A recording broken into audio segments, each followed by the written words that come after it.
They lied to your face. 4 months. Every single week, you sat there and watched Monday Night Raw thinking you knew what was going on, thinking Seth Rollins was the mastermind, the leader, the puppet master pulling strings behind those masked men. And WWE? They let you believe it. They fed you that story, kept you comfortable, kept you distracted. But Paul Heyman and Roman Reigns? They didn't just expose the masked men on Raw, they exposed every single one of you who thought Seth Rollins was running anything. Because let me tell you something that is going to absolutely break your brain right now: the real leader of those masked men was never Seth Rollins. It was Triple H. Yeah, I said it. Drop a comment right now if you already knew this was coming, or drop one if your jaw just hit the floor. Because this isn't speculation. This isn't a theory cooked up in some Reddit thread at 2 a.m. What Paul Heyman and Roman Reigns did was methodically, surgically, and ruthlessly pull back the curtain on one of the most elaborately constructed deceptions in recent WWE history. And if you've been sleeping on this story, if you've been half paying attention, today is the day everything clicks into place.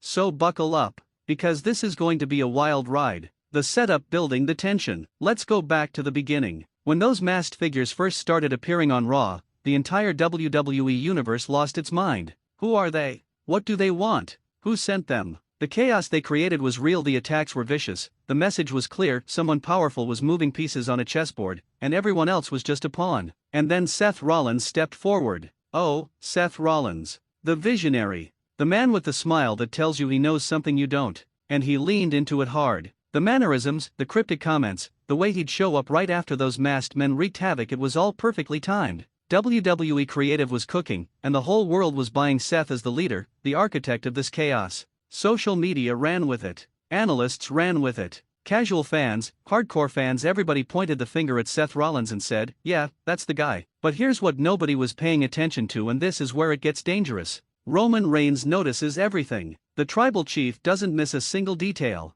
And Paul Heyman, the special counsel, the greatest mind in the history of professional wrestling, Paul Heyman had already been watching. Already been listening, already connecting dots that nobody else even knew were on the board. While everyone was focused on Seth Rollins taking bows, Roman and Paul were in the back, quiet, calculating. And when the bloodline moves, they don't guess. They know. The exposure, the moment everything changed. When Paul Heyman stepped to that microphone and began unraveling the truth, you could feel the energy shift in the arena. This wasn't a promo. This wasn't entertainment. This was an indictment. Paul didn't just point fingers, he laid out evidence. He walked the audience through the logic, the timeline, the connections. And every word that came out of his mouth landed like a sledgehammer. Because the name he dropped at the end of that thread wasn't Seth Rollins. It was Triple H. Let that marinate. Triple H, the game, the cerebral assassin, the man who has been positioned in WWE's corporate structure as the authority figure behind the scenes, the man who literally helped rebuild NXT into a developmental powerhouse, the man who has been praised up and down as the savior of WWE's creative direction, was the one pulling the strings on those masked men. Think about the audacity of that. Think about the layers of this. Triple H didn't need to get his hands dirty. He didn't need to show up on Raw every week putting himself in harm's way. He operates in shadows. He always has. From DX to Evolution to the Authority, Triple H has always been about building power structures that protect him while others fight his wars. The masked men on Raw? They were just the newest version of that machine. And Roman Reigns saw it immediately. Because it takes one to know one. Roman has built the bloodline on exactly those principles: loyalty enforced from the top, foot soldiers who operate with deniability, a structure where the head of the table never gets touched. Roman recognized Triple H's fingerprints because he's been leaving the same fingerprints all over SmackDown for years. The deeper meaning why this matters so much. Now here's where I need you to really think. Because this isn't just about a wrestling storyline. This is about power. This is about how people in positions of authority use their influence to manipulate situations while maintaining plausible deniability. Triple H positioning Seth Rollins as the visible leader of this operation was genius from a pure strategy standpoint. Seth becomes the lightning rod. Seth absorbs all the attention, all the accusations, all the confrontations. He gets to be the villain in everyone's face while Triple H sits back untouchable. If the plan succeeds, Triple H benefits. If it falls apart, Seth Rollins takes the fall. Classic political maneuvering. Classic Triple H. But Paul Heyman didn't just expose Triple H, he embarrassed him. Because the greatest weapon Paul Heyman has ever wielded is his voice and his mind, and he used both to strip away every layer of deniability Triple H had carefully constructed. Paul didn't need physical force. He didn't need backup. He stood there with the confidence of a man who knows that truth, when delivered with precision, is more devastating than any spear, any pedigree, any finishing move in professional wrestling. And Roman Reigns? Roman stood there like a king watching his general win a war without throwing a single punch. That's tribal chief energy. That's what separates Roman from everyone else on that roster. He doesn't just win fights, he wins wars. And exposing Triple H as the true leader of those masked men was a declaration of war unlike anything we've seen in this current era of WWE. The fallout, what happens next? So where does this leave Seth Rollins? That's the question that's keeping me up at night, and I know it's keeping you up too. Because Seth Rollins is not a stupid man. The visionary doesn't get used without knowing he's being used, or does he? Was Seth a willing participant in Triple H's scheme, fully aware that he was the face of something much bigger? Or was Seth himself manipulated, genuinely believing he was the one in control, while Triple H was the shadow behind the throne? That is the story I need answered. And I want you to drop your theory in the comments right now. Was Seth a pawn or a player? Because your answer to that question changes everything about how this story ends. If Seth was a pawn, then he's a victim. And a Seth Rollins who has been betrayed and humiliated is one of the most dangerous men alive in professional wrestling. A cornered visionary is capable of absolutely anything. We've seen it before. Seth Rollins at his most desperate and furious is Seth Rollins at his most must-see.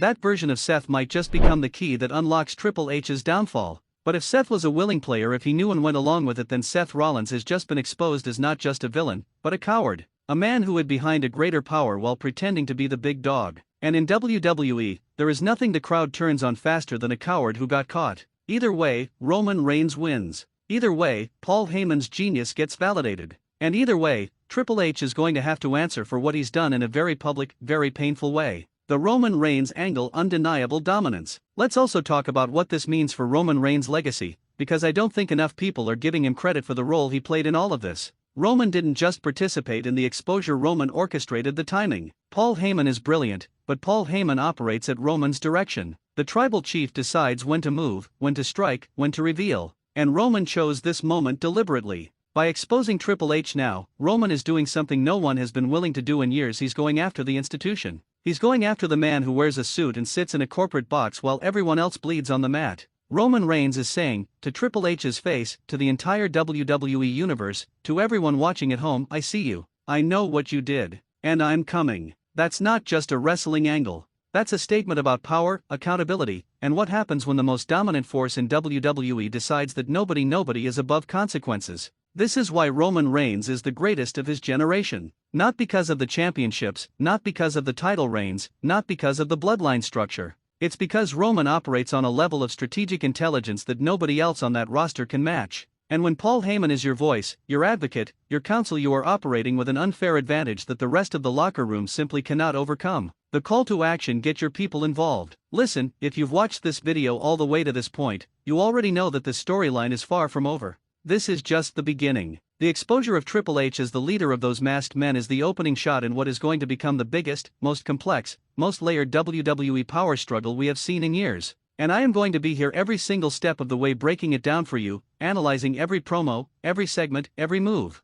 But I need something from you right now. Share this video. Send it to every WWE fan you know who hasn't connected these dots yet. Because the conversation we need to be having about Triple H's role in this, about Seth Rollins' culpability, about Roman's endgame, that conversation deserves to happen on a massive scale. Drop this video in every wrestling group you're in. Tag your wrestling friends. Make them watch. And in the comments I need your hottest takes. Do you think Triple H planned this from the beginning? Do you think Seth Rollins knew? And most importantly, how does Roman Reigns finally finish this? Does he want a match? Does he want a confession? Does he want to dismantle Triple H's entire legacy piece by piece? Tell me everything. Because Ring Rumble 1 is the place where we don't just watch wrestling, we understand it. And right now, there has never been a better time to understand just how deep this rabbit hole goes. The masks have been ripped off. The truth is out. And nothing in WWE will ever look the same again.